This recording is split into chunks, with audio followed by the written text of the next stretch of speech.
வரப்போற ஓரொருத்தரும் ஓரொரு ரகம்.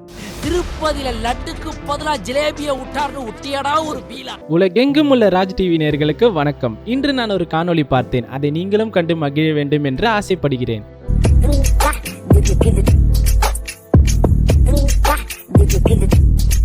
இருந்தாலும் கியூட்டா இருந்தாங்கல்ல, கியூட் பேம். சரி, ஓகே. இப்போ ஒரு காயினுக்கு ரெண்டு சைடு இருக்கிற மாதிரி தலைவர் பார்க்குற பேட்சுக்கும் ரெண்டு பக்கம் இருக்கலாம். ஏன் சொல்றேன்னா, ஃபர்ஸ்ட் அதுக்கு நம்ம கூலியோட வேர்ட்ல இருந்து தான் ஸ்டார்ட் பண்ணணும். கூலி அந்த வார்த்தைக்கான அர்த்தம் என்னன்னு டக்குன்னு போய் ஒரு 10 பேர்கிட்ட கேட்டா அதுல 5 பேர் உழைப்பாளின்னு சொல்ல நிறைய சான்ஸ் இருக்கு. ஆனா கூலி அந்த வார்த்தைக்கான நிஜமான மீனிங் வேஜஸ் இல்லைன்னா ஐயர்னு சொல்லுவாங்க. இன்னும் சிம்பிளா சொல்லணும்னா, அவனுக்கு இன்னைக்கு ஒரு நாள் கூலி 500 ரூபான்னு ரொம்ப யதார்த்தமா யூஸ் பண்ணுவாங்க. அந்த 500 ரூபாய் சம்பாதிக்க அவனுக்கு நாள் முழுக்கவே ரொம்ப கஷ்டப்படணும். அடுத்த நாள் வேலை இருக்குமான்னு கேட்டா நிரந்தரம் இல்ல, தெரியாது. மேபி இந்த கான்செப்டை வச்சு கூட அவங்க டைட்டில டிசைன் பண்ணிருக்கலாம். இப்ப நம்ம பேசணும்ல, பிகாஸ் அந்த பேட்சை பார்க்கும்போது பல வருஷங்கள் கஷ்டப்பட்டு ரொம்ப தேஞ்சி போய் உழைச்ச பேட்ச் எப்படி இருக்குமோ அந்த மாதிரி தான் டெக்ஸ்சர் எல்லாமே பேக்ரவுண்ட்ல தெரியுது. சோ டக்குன்னு பார்க்கும்போது எனக்கு இந்த மாதிரி ஒரு தியரி ஸ்ட்ரைக் ஆச்சு. இந்த பக்கம் நம்ம பார்க்கறது 1421.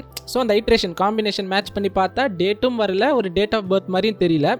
பட் ஒரு யூகம், எல்லாமே யூகம் தான். ரிலீஸ் ஆகிற வரைக்கும் பேசுறது எல்லாமே ஒரு யூகம் தான். மேபி அந்த போர்ட்டில் அவருக்கு வேண்டப்பட்டவரோ இல்லைனா அவரே கூட இல்லைனா அவருக்கு ரொம்ப க்ளோஸ் ஆனவர் அந்த போர்ட்டில் வேலை செஞ்சிருக்கலாம். அவரோட பேட்ச் நம்பரா இருக்க நிறைய சான்ஸ் இருக்கு. போர்ட் இதுக்குள்ள ஏன் உள்ள வருதுன்னு கேட்டா ரொம்ப சிம்பிள். அனௌன்ஸ்மெண்ட் டீசர்லேயே சொல்லியிருப்பாங்க, இந்த தங்கம் ஏகப்பட்ட தங்கம், எங்க பார்த்தாலும் தங்கம். ஆனா அங்க ஒரு இடத்துல PS4 இருக்கும்.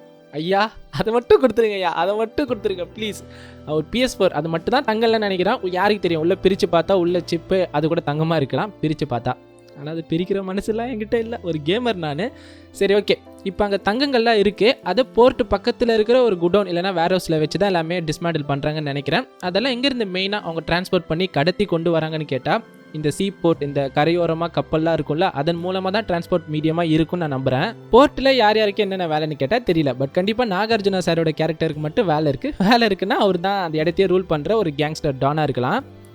இன்னொன்று என்னென்னா, லீக்கான ஃபுட்டேஜ் தப்பு தான் அதை பற்றி பேசுறது, பட் ஒரு ரெஃபரன்ஸ்க்கு சொல்கிறேன். லீக்கான ஃபுட்டேஜ் பார்த்தவங்களா இருக்கட்டும், இந்த போஸ்டரில் வர காஸ்டியூம் ரெண்டுமே ஓரளவுக்கு கரெக்டாக மேட்ச் ஆகும். ஸோ இந்த லொக்கேஷனுமே கன்ஃபார்ம் பண்ணது இது ஒரு போர்ட்டாக இருக்க நிறைய சான்ஸ் இருக்குது. இப்போ அவரோட காஸ்டியூமை நீங்கள் ஜூம் பண்ணிங்கன்னா, அந்த செயினில் ஒரு டாலர் இருக்குல்ல, அதோட அவுட் சைட் வந்து ஒயிட் கலரில் ஒரு திக் லைன் இருக்கும். உள்ள வந்து பிளாக் கலர் ரெக்டாங்கிள் ஷேப்பில் ஒரு டிசைன் இருக்கா. இப்போ இதே டிசைன் எடுத்துகிட்டு போய் தலைவர் பார்க்குற பேட்ச் கூட கம்பேர் பண்ணால் அவரோட செயினும் கிட்டத்தட்ட 90% ஒரே மாதிரி தான் இருக்குது. இதை கன்ஃபார்ம் பண்ணணும். ஜாலியாக ஒரு துப்பறிவாளன் வேலை பார்க்கணுன்னு இது வரைக்கும் கூலி சம்மந்தப்பட்டு ரிலீஸ் ஆன எல்லா போஸ்டர்ஸ், வீடியோ, சிக்குட்டு சாங் எல்லாத்துலேயும் பார்த்து அந்த கிளியர் வியூ டாலருக்கு எதாவது கிடைக்குதானே, பட் எங்கேயுமே கிடைக்கல. இந்த ரெண்டு போஸ்டர்ஸோட கம்பேர் பண்றப்ப தான் இது ரெண்டும் ரிசம்பிளாக எக்ஸாக்டா இருக்க நிறைய சான்ஸ் இருக்குமோன்னு தோணுது. தேவா யூஸ் பண்ற அந்த 1421 பேட்ச் நம்ம டிஸ்கஸ் பண்ணோம்ல, வேற யாராவது யூஸ் பண்ணதா இருக்கலாம்னு. அதை பார்க்குறப்போ அவரோட எமோஷன் வந்து சந்தோஷமா இல்லைங்க. அவர் கண்களில் எதையோ மிஸ் பண்ண ஒரு ஆழமான சோகம் ரொம்ப நல்லாவே தெரியுது. அந்த எமோஷனை போஸ்டர்லேயே சூப்பர் ஸ்டார் நல்லா கொண்டு வந்திருக்காரு. இப்போ என்னன்னா, இந்த பக்கம் 1421 நம்பர் இருக்கும்போது அவர் அந்த சைட் பார்க்குறாருன்னா மேபி அதனால ஜூம் பண்ணா தெரியும், ஒரு ரிஃப்ளெக்ஷன் தெரியும், ஒரு ஏதோ ஒரு இமேஜ் இருக்கிற மாதிரி தெரியும். ஸோ இந்த ரிஃப்ளெக்ஷன் எப்போ நடக்கும்னா, அந்த சைடு ஏதோ ஒரு இமேஜை நல்லா அட்டாச் பண்ணியிருந்தா நடக்கலாம். ஒருவேளை அந்த பக்கம் ஏதாச்சும் போட்டோ இருந்தா அந்த போட்டோல இருக்கிற நபர் தான் இந்த வேட்டைக்கான ஒரு முக்கியமான காரணமா இருக்கணும். ஏன்னா நமக்கு ரொம்ப பிடிச்சவங்க நம்ம கூட இல்ல, ஆனா அவங்களுக்காக ஒரு விஷயம் பண்ண போறோம்னா அவங்களோட ஞாபகார்த்தத்தை நம்ம கூடவே வச்சுக்கிட்டு பண்ணா அதுல இருந்து கிடைக்கிற எனர்ஜி, வெறி எல்லாமே வேற லெவல், வேற ரகத்துல இருக்கும். அந்த மாதிரி ஒரு டெக்னிக்கை யூஸ் பண்ணதான் சினிமேட்டிக்கா அந்த பேட்சுக்கு பின்னாடி ஒரு போட்டோ வச்சு எல்லா சீன்ஸையும், எல்லா ஃபைட் சீன்ஸையும் இவங்க இந்த மாதிரி ரிலீஸ் பண்ணிருக்கலாம். அது யாருன்னு நமக்கு தெரியாது. இவர் டாலர் ரெண்டுமே எக்ஸாக்டா சேமா இருக்கு. ஒருவேளை இவங்க ஃப்ரெண்ட்ஸா இருப்பாங்களோ, ஏதோ ஒரு பிரச்சனைனால பிரிஞ்சு இப்போ சேர முடியாத விரோதி ஆயிட்டாங்களோ நம்ம என்னென்னமோ கெஸ் பண்ணலாம். ஆனால் அதெல்லாம் படம் வரட்டும். ஒருவேளை அந்த செயினே ரெண்டுமே டிஃப்ரெண்ட்டாக கூட இருக்கலாம், எதுவுமே சொல்ல முடியாது. படம் வந்தால் தான் கன்ஃபார்மாக தெரியும்.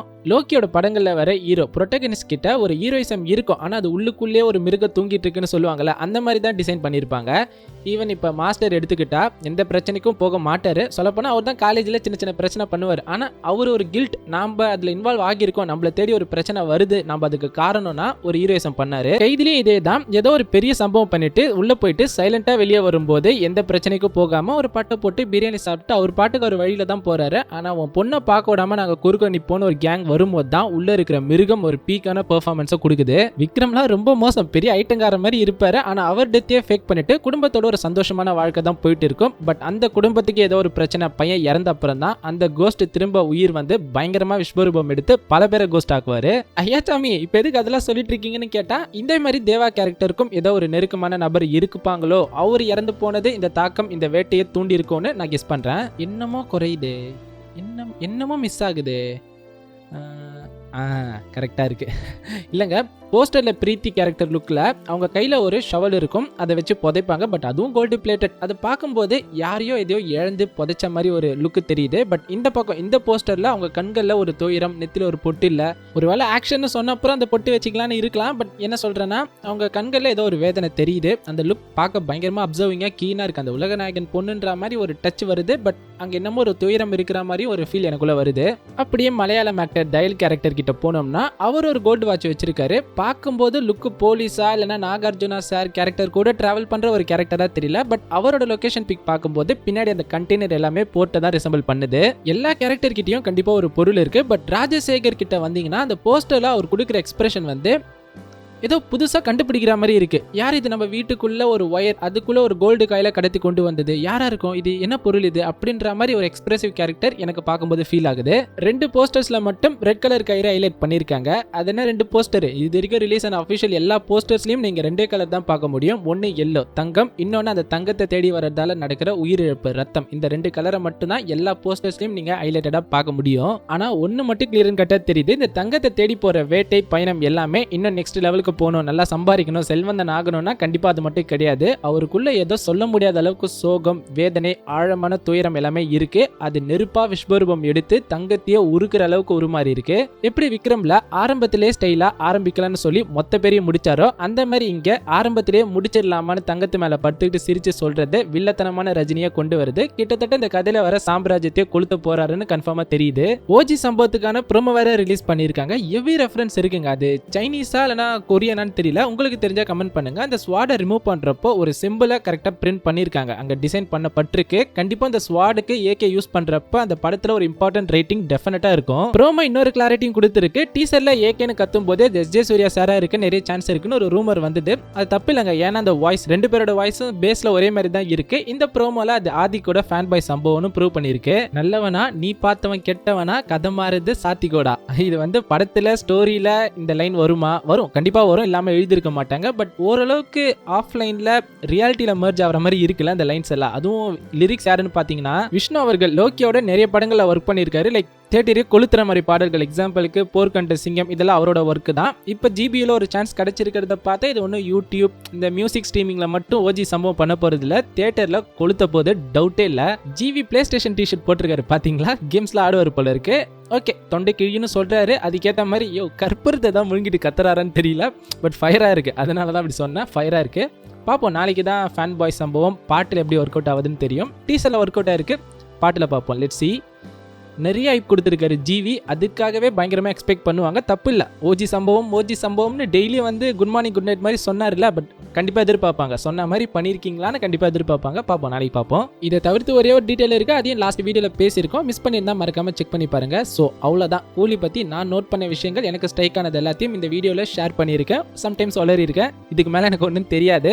இதுக்கு மேலே டீம் அப்டேட் கொடுத்தா மட்டும்தான் கூலி பற்றி என்னால் பேச முடியும், வேறு ஒன்றுமே இல்லை. ஸோ இவ்வளோ நேரம் இந்த வீடியோ பார்த்தவங்களுக்கு ரொம்ப நன்றி. வீடியோ பிடிச்சிருந்தா ஒரு லைக் பண்ணி ப்ளீஸ் சப்ஸ்கிரைப் பண்ணி சப்போர்ட் பண்ணுங்க. முடிஞ்ச உங்க ஃப்ரெண்ட்ஸுக்கும் ஷேர் பண்ணுங்க. சோஷியல் மீடியா லிங்க் எல்லாம் டிஸ்கிரிப்ஷன்ல இருக்கு, ஃபாலோ பண்ணி சப்போர்ட் பண்ணா ரொம்ப நல்லா இருக்கும். சீக்கிரம் வேற வீடியோல மீட் பண்ணோம். அது வரைக்கும் ஜாலியா சேஃபா ஹாப்பியா இருங்க. உடம்பு பார்த்துக்கோங்க ப்ரோன்னு நேற்று கேரிங்கா கமெண்ட் பண்ண 2-3 ஃப்ரெண்ட்ஸுக்கு ரொம்ப நன்றி. Thank you, that made my day. So நீங்களும் பார்த்துக்கோங்க, ஜாலியா சேஃபா இருங்க. நாளைக்கு இன்னும் இன்ட்ரெஸ்டிங்கா என்டர்டெய்னிங்கா நிறைய விஷயங்கள் பேசலாம். அது வரைக்கும் பாய் பாய். திருப்பதியில லட்டுக்கு பதிலா ஜிலேபிய விட்டார்னு விட்டியடா ஒரு பீலா.